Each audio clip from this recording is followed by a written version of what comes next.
ପିଲାମାନେ, ଏବେ ଚାରିଆଡ଼େ ବେଶ୍ ଗରମ ଅନୁଭୂତ ହେଉଛି। ତେଣୁ ତମେମାନେ ସବୁ ସତର୍କ ହେଇ ଚଳିବ। ଏଇ ଖରା ଯେତିକି ଉପକାରୀ, ତା ବେଳେବେଳେ ଅଧିକ ହେଲେ ଆମ ଶରୀର ପାଇଁ କ୍ଷତିକାରକ ମଧ୍ୟ ହେଇଥାଏ। ତେଣୁ ଖରାଦିନରେ ପ୍ରଚୁର ମାତ୍ରାରେ ପାଣି ପିଇବ। ଯେଉଁ ଖାଦ୍ୟରେ ଜଳୀୟ ଅଂଶ ଅଧିକ ଥାଏ ସେସବୁ ଖାଇବ। ସତେଜ ତାଜା ଘରର ବନା ଖାଦ୍ୟ ଖାଇବ। ବଜାରରେ ମିଳୁଥିବା ଜଙ୍କ ଫୁଡ଼କୁ ବାରଣ କରିବ। ସବୁଦିନ ଗାଧେଇ ପାଧେଇ ସଫା ହାଲକା ଲୁଗା ପିନ୍ଧିବ। ଥଣ୍ଡା ଜିନିଷ ଯେମିତି କୋଲ୍ଡ ଡ୍ରିଙ୍କସ୍, ଆଇସ୍କ୍ରିମ୍ ଜମାରୁ ବେଶୀ ଖାଇବନି। ଏହାଦ୍ୱାରା ଆମ ଦେହ ଖରାପ ହୁଏ। ବିନା କାମରେ ବାହାରକୁ ଯିବନି। ଯଦି ଯାଅ, ସାଥିରେ ଟୋପି, ଛତା, କଳା ଚଷମା ଆଉ ଜୋତା ପିନ୍ଧିକରି ଯିବ। ସବୁବେଳେ ପାଖରେ ପାଣି ବୋତଲ ନିଶ୍ଚୟ ରଖିବ। ଖରା ନଇଁଲେ ଖେଳିବାକୁ ଯିବ। ହଉ ପିଲେ, ସତର୍କ ହେଇ ଚଳିଲେ ତମର ଦେହ ସୁସ୍ଥ ରହିବ, ପାଠ ପଢ଼ାରେ ମନ ଲାଗିବ। ଜାଣିଛ ପିଲେ, କଥାରେ ଅଛି ଜାଣିଲେ ଜିଣିବା। ଆଚ୍ଛା ହଉ, ଆସ ଆଜି ଆମେ ପ୍ରଥମେ ଶୁଣିବା ଭଜନଟିଏ। ଗାଇଛନ୍ତି ଦେବବ୍ରତ ତରାସିଆ, ରଚନା ଅଲେଖ ଚନ୍ଦ୍ର ବିଶ୍ୱାଳ।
ଚନ୍ଦନ କରୁ ଚନ୍ଦନକୁ ଦାରୁ ନିମକୁ ଚନ୍ଦନ କରୁ ଚନ୍ଦନକୁ ଦାରୁ।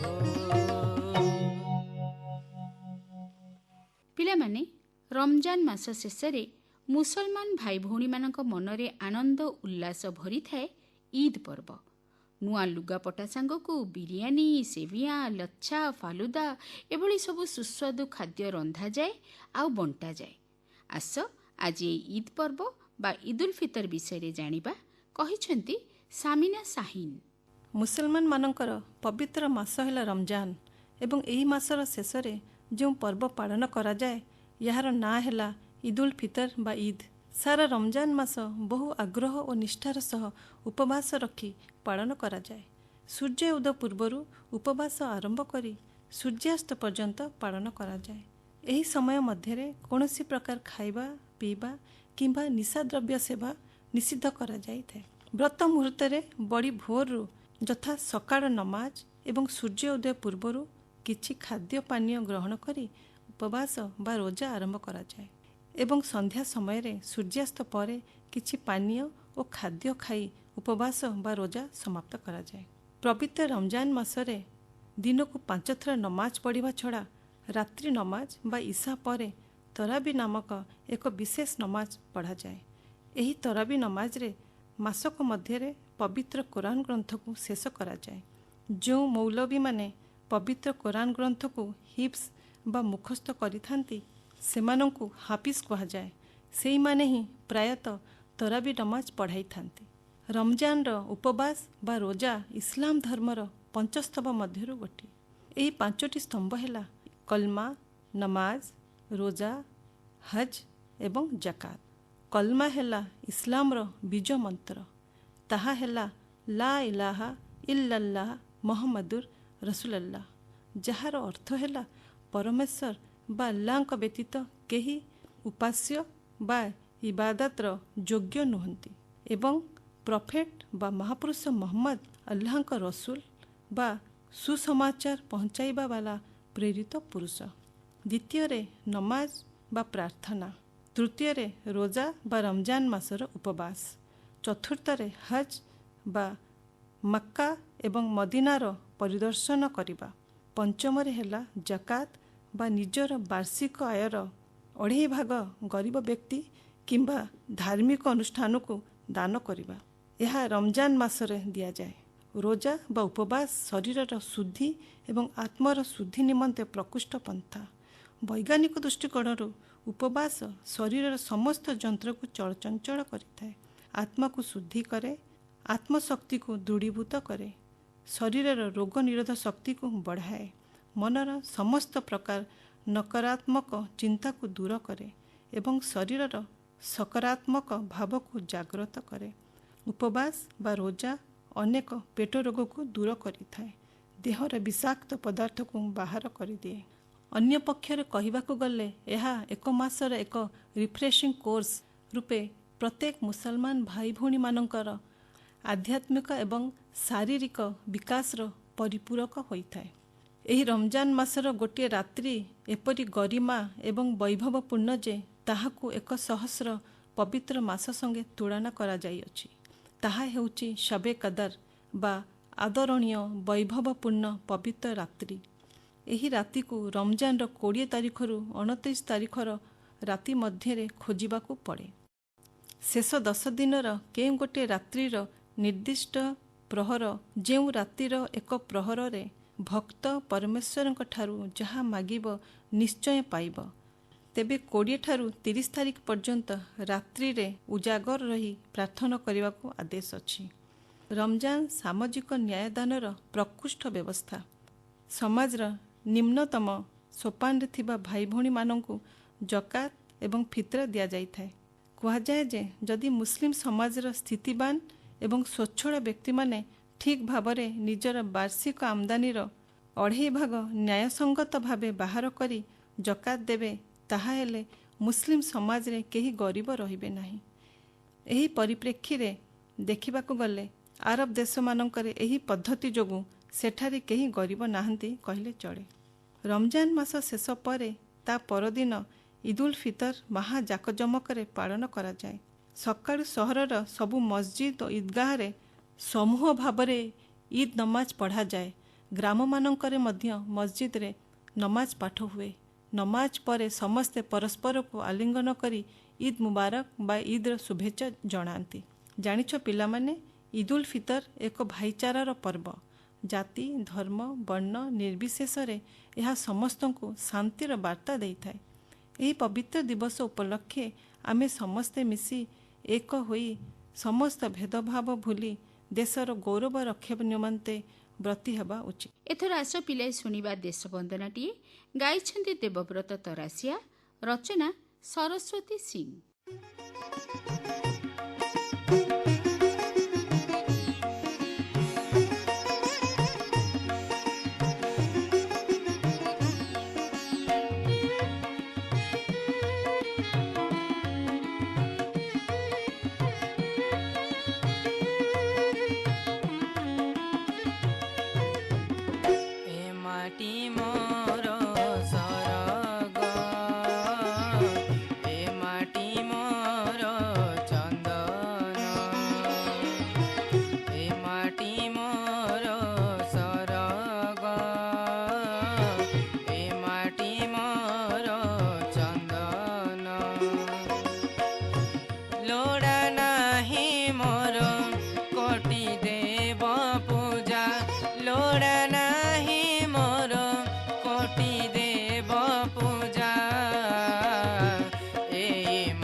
ପିଲାଏ, ସେମାନେ ଥିଲେ ଅପୂର୍ବ ବୀରତ୍ୱର ଉଦାହରଣ।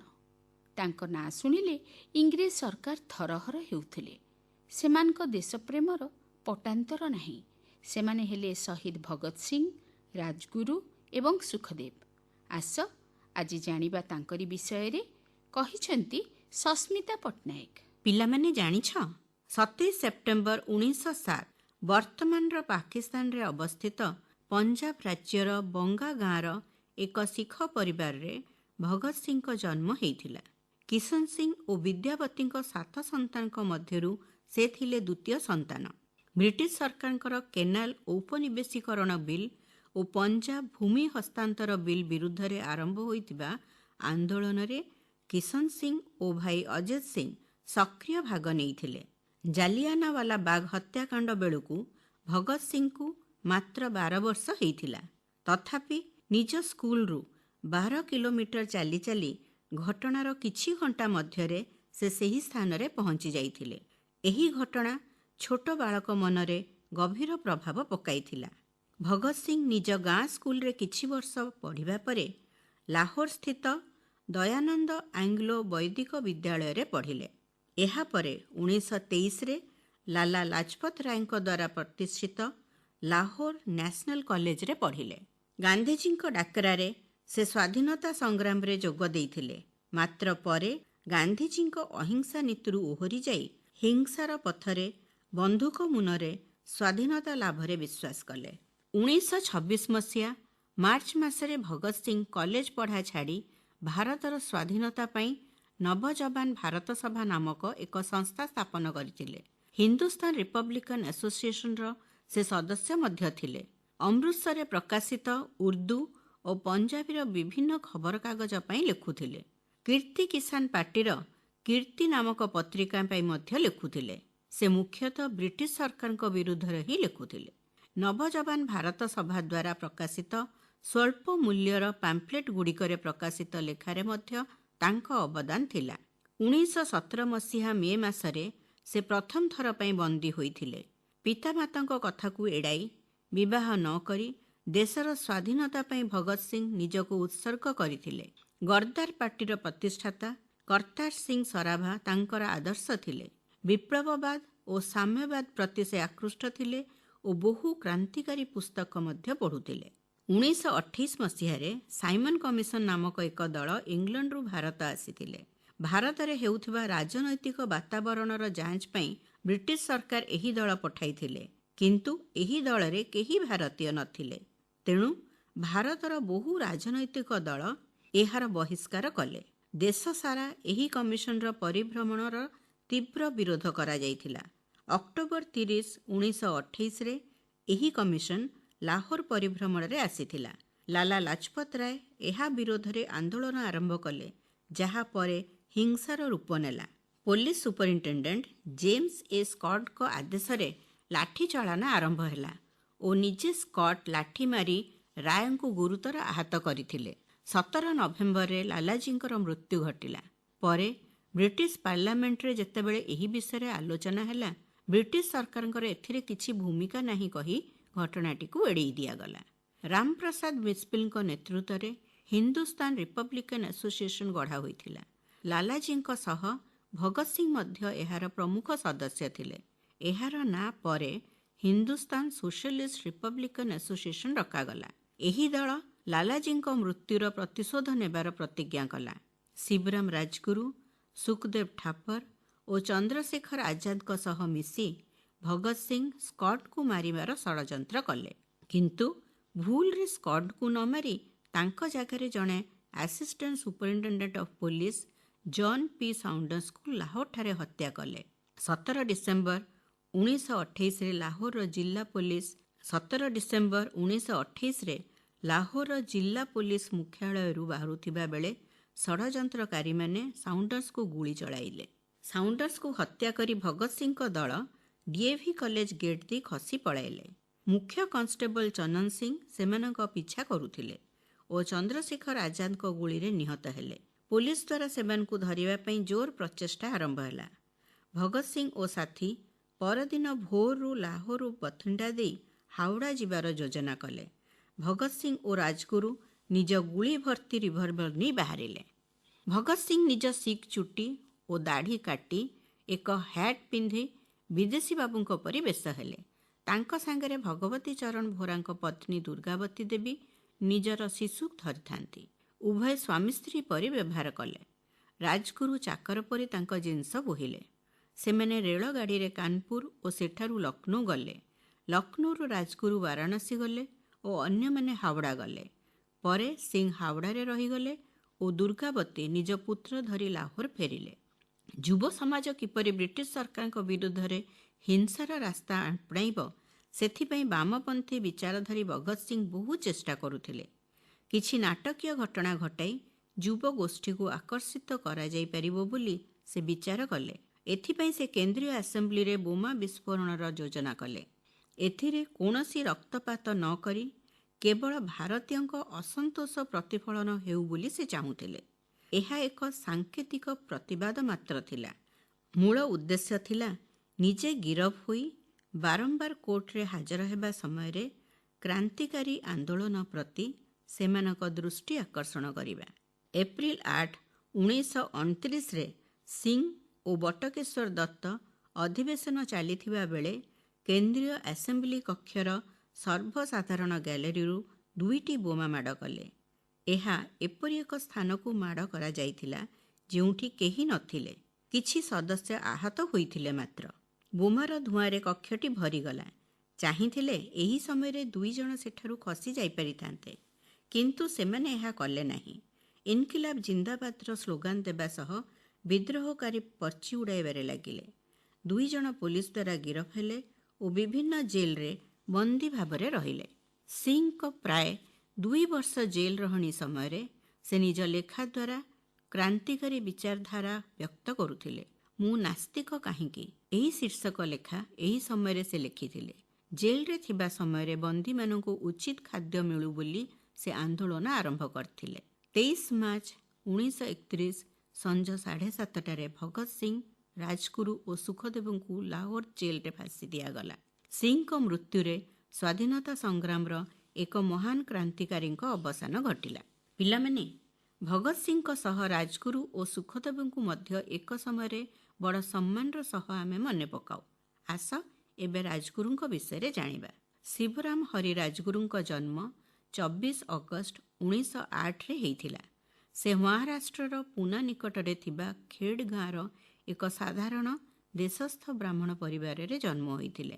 ପିତା ହରିନାରାୟଣ ରାଜଗୁରୁ ଓ ମାତା ପାର୍ବତୀ ଦେବୀ। ମାତ୍ର 6 ବର୍ଷ ବୟସରେ ସେ ନିଜ ପିତାଙ୍କୁ ହରାଇଥିଲେ। ଖେଡ଼ରେ ପ୍ରାଥମିକ ଶିକ୍ଷା ପରେ ସେ ପୁନାର ନୂତନ ଇଂରାଜୀ ଉଚ୍ଚ ବିଦ୍ୟାଳୟରେ ଶିକ୍ଷା ଲାଭ କଲେ। ପିଲାଟି ଦିନରୁ ସେ ଇଂରେଜ ସରକାରଙ୍କ ଅତ୍ୟାଚାର ବିଷୟରେ ଶୁଣି ଆସୁଥିଲେ। ଅତି କମ୍ ବୟସରୁ ସେ ସେବା ଦଳରେ ଯୋଗ ଦେଲେ। କ୍ରାନ୍ତିକାରୀ ରାଜଗୁରୁ ହତିଆର ସାହାଯ୍ୟରେ ବ୍ରିଟିଶ ବିରୁଦ୍ଧରେ ସଂଗ୍ରାମର ପଥ ବାଛିନେଲେ। ସେ ମହାତ୍ମା ଗାନ୍ଧୀଙ୍କ ଅହିଂସା ଆନ୍ଦୋଳନରେ ବିଶ୍ୱାସ କରୁନଥିଲେ। ବ୍ରିଟିଶ ଅତ୍ୟାଚାରର ଜବାବ କେବଳ ହିଂସା ହିଁ ହୋଇପାରେ ବୋଲି ତାଙ୍କ ଦୃଢ଼ ବିଶ୍ୱାସ ଥିଲା। ସେଥିପାଇଁ ମାତ୍ର 16 ବର୍ଷ ବୟସରେ ସେ ରାମପ୍ରସାଦ ବିସ୍ମିଲଙ୍କ ହିନ୍ଦୁସ୍ତାନ ରିପବ୍ଲିକାନ ଆସୋସିଏସନରେ ଯୋଗଦେଲେ। ଚନ୍ଦ୍ରଶେଖର ଆଜାଦ, ଭଗତ ସିଂ ଓ ଅନ୍ୟମାନଙ୍କ ସହ ମିଶି ଦେଶ ସ୍ୱାଧୀନତା ପାଇଁ ପ୍ରଚେଷ୍ଟା କଲେ। ସେ ଜଣେ ଧୁରନ୍ଧର ବନ୍ଧୁକ ଚାଳକ ଥିଲେ। ଯଦି କେବେ ପୋଲିସ ନିର୍ଯାତନା ମିଳେ, ତେବେ ନିଜ ସହିବା ଶକ୍ତି କେତେ ତାହା ଜାଣିବା ପାଇଁ ସେ ଏକ ଗରମ ଲୁହାକୁ ଧରି ଦେଇଥିଲେ। ଭଗତ ସିଂ, ଚନ୍ଦ୍ରଶେଖର ଆଜାଦ ଓ ସୁଖଦେବଙ୍କ ସହ ମିଶି ବ୍ରିଟିଶ ପୋଲିସ ଅଫିସର ଜେ.ପି. ସାଉଣ୍ଡର୍ସଙ୍କ ହତ୍ୟା କରିଥିଲେ। ଏହାପରେ ପୋଲିସଠାରୁ ନିଜକୁ ରକ୍ଷା କରି ନାଗପୁର ଚାଲିଗଲେ। ନାଗପୁରରୁ ପୁନା ଯିବା ସମୟରେ ତାଙ୍କୁ ଗିରଫ କରି ବନ୍ଦୀ ରଖାଗଲା। ଭଗତ ସିଂଙ୍କ ସହ 23 ମାର୍ଚ୍ଚ 1931ରେ ଲାହୋରଠାରେ ମାତ୍ର 22 ବର୍ଷ ବୟସରେ ଶୂଳୀରେ ଚଢ଼ି ରାଜଗୁରୁ ମଧ୍ୟ ସହିଦ ହେଲେ। ତାଙ୍କ ଜନ୍ମସ୍ଥାନ ଖେଡ଼ ପରେ ରାଜଗୁରୁ ନଗର ନାମରେ ନାମିତ ହୋଇଛି। ପିଲାମାନେ, ଭଗତ ସିଂ ଓ ରାଜଗୁରୁଙ୍କ ସହ ମାର୍କ୍ସବାଦୀ ସୋସିଆଲିଷ୍ଟ କ୍ରାନ୍ତିକାରୀ ସୁଖଦେବ ଥାପର ମଧ୍ୟ ସେହି ଗୋଟିଏ ଦିନ ଫାଶୀ ପାଇଥିଲେ। ସୁଖଦେବ 15 ମେ 1907ରେ ପଞ୍ଜାବର ଲୁଧିଆନାଠାରେ ଏକ କ୍ଷତ୍ରୀ ପରିବାରରେ ଜନ୍ମ ହୋଇଥିଲେ। ତାଙ୍କ ପିତାଙ୍କ ନାଁ ରାମଲ ଓ ମାଙ୍କ ନାଁ ଲଲ୍ଲୀ ଦେବୀ। କିନ୍ତୁ ତାଙ୍କ ଜନ୍ମର ପ୍ରାୟ 3 ମାସ ପୂର୍ବରୁ ହିଁ ତାଙ୍କ ପିତାଙ୍କ ମୃତ୍ୟୁ ଘଟିଲା। ବଡ଼ ବାପା ଚତିରାମଙ୍କ ପାଖରେ ସେ ବଡ଼ ହୋଇଥିଲେ। 1921ରେ ଲାହୋର ନ୍ୟାସନାଲ କଲେଜରେ ପଢ଼ିବା ସମୟରେ ତାଙ୍କର ଭଗତ ସିଂଙ୍କ ସହ ପରିଚୟ ହୋଇଥିଲା। ପିଲାଟି ଦିନରୁ ସେ ଦେଶ ସ୍ୱାଧୀନତା ବିଷୟରେ ମଧ୍ୟ ଭାବୁଥିଲେ। ଭଗତ ସିଂ ଓ ରାଜଗୁରୁଙ୍କ ପରି ସୁଖଦେବ ମଧ୍ୟ ହିନ୍ଦୁସ୍ତାନ ସୋସିଆଲିଷ୍ଟ ରିପବ୍ଲିକ ଆସୋସିଏସନର ସଦସ୍ୟ ଥିଲେ। ସେ ଏହାର କେନ୍ଦ୍ରୀୟ କମିଟିର ସଦସ୍ୟ ଥିଲେ ଓ ଓ ପଞ୍ଜାବର ସଂଗଠନ ମୁଖ୍ୟ ଭାବେ କାର୍ଯ୍ୟ କରୁଥିଲେ। ପରେ ମାର୍କ୍ସବାଦୀ ସୁଖଦେବ ଭଗତ ସିଂଙ୍କ ଦ୍ୱାରା ସ୍ଥାପିତ ନବଜବାନ ଭାରତ ସଭାରେ ଯୋଗଦେଲେ ଓ ଭଗତ ସିଂଙ୍କ ଅତି ନିକଟବର୍ତ୍ତୀ ହେଲେ। ସାଇମନ କମିଶନ ବିରୁଦ୍ଧରେ ଆନ୍ଦୋଳନ କରୁଥିବା ସମୟରେ ଲାଠିଚାଳନା ବେଳେ ଲାଲା ଲାଜପତ ରାୟଙ୍କ ମୃତ୍ୟୁ ହୋଇଥିଲା। ଏହାର ପ୍ରତିଶୋଧ ନେବା ପାଇଁ ସୁଖଦେବ ଯୋଜନା ପ୍ରସ୍ତୁତ କଲେ। ଭଗତ ସିଂ, ଚନ୍ଦ୍ରଶେଖର ଆଜାଦ ଓ ରାଜଗୁରୁଙ୍କ ସହ ମିଶି ଏହାର ପରିକଳ୍ପନା କରାଗଲା। ସେମାନେ କିନ୍ତୁ ମୁଖ୍ୟ ଦୋଷୀ ସ୍କଟ୍ଙ୍କୁ ନ ମାରି ଭୁଲରେ ସାଉଣ୍ଡର୍ସକୁ ଗୁଳି ଚଳାଇଥିଲେ। 1929ରେ ଯେତେବେଳେ ସୁଖଦେବ ଗିରଫ ହେଲେ, ସେତେବେଳେ ତାଙ୍କୁ ହିଁ ସାଉଣ୍ଡର୍ସ ହତ୍ୟାକାଣ୍ଡର ମୁଖ୍ୟ ଆରୋପୀ ଘୋଷଣା କରାଯାଇଥିଲା। 23 ମାର୍ଚ୍ଚ 1931ରେ ଭଗତ ସିଂ ଓ ରାଜଗୁରୁଙ୍କ ସହ ସୁଖଦେବଙ୍କୁ ମଧ୍ୟ ଫାଶୀ ମିଳିଥିଲା। ତିନି ଜଣଙ୍କର ପଞ୍ଜାବର ଫିରୋଜପୁର ଜିଲ୍ଲାର ସତଲେଜ ନଦୀ କୂଳରେ ହୁସେନିୱାଲାଠାରେ ଦାହ ସଂସ୍କାର କରାଯାଇଥିଲା। ଦେଶ ବିଭାଜନ ସମୟରେ ଏହା ପାକିସ୍ତାନକୁ ଚାଲିଗଲା। 17 ଜାନୁଆରୀ 1961ରେ ଏହି ପୁଣ୍ୟ ସ୍ଥାନକୁ ପୁଣି ଭାରତ ଫେରାଇ ଆଣିଲା। 1968ରେ ଏଠାରେ ହୁସେନିୱାଲା ରାଷ୍ଟ୍ରୀୟ ଶହୀଦ ସ୍ମାରକ ନିର୍ମାଣ କରାଯାଇଛି। ପିଲାମାନେ ଜାଣିଛ, ଏହି ତିନି ମହାନ ଶହୀଦଙ୍କୁ ଶ୍ରଦ୍ଧାଞ୍ଜଳି ଦେବା ପାଇଁ ବାଘା ଆଟରୀ ସୀମା ସମାରୋହ ପରି ପ୍ରତିଦିନ ଭାରତୀୟ ଓ ପାକିସ୍ତାନୀ ସଶସ୍ତ୍ର ସୈନିକଙ୍କ ଦ୍ୱାରା ମିଳିତ ଭାବେ ଏଠାରେ ପତାକା ଅବତରଣ ସମାରୋହ ହୋଇଥାଏ। ଆଜି ତ ପିଲେ ସମୟ ସରିବାକୁ ବସିଲାଣି। ଆଜିର କାର୍ଯ୍ୟକ୍ରମ ତମମାନଙ୍କୁ କେମିତି ଲାଗିଲା ସେ ବିଷୟରେ ନିଶ୍ଚୟ ଚିଠି ଲେଖି ଆମ ପାଖକୁ ପଠାଇବ। ଚିଠି ଲିଖିବାର ଠିକଣା ହେଲା କିଶୋର ଚକ୍ର କାର୍ଯ୍ୟକ୍ରମ ମାର୍ଫତ କେନ୍ଦ୍ର ନିର୍ଦ୍ଦେଶକ ଆକାଶବାଣୀ କଟକ, ପିନକୋଡ୍ 753001। ପିଲାଏ, ପୁଣି ଥରେ ଭେଟ ହେବ ଆଗାମୀ ଶନିବାର ଠିକ୍ ଅପରାହ୍ନ 5ଟା ବେଳେ। ଶୁଣିବାକୁ ଜମାରୁ ଭୁଲିବନି ତମର ପ୍ରିୟ କାର୍ଯ୍ୟକ୍ରମ କିଶୋର ଚକ୍ର। ତେବେ ଆଜି ପାଇଁ ଏତିକି।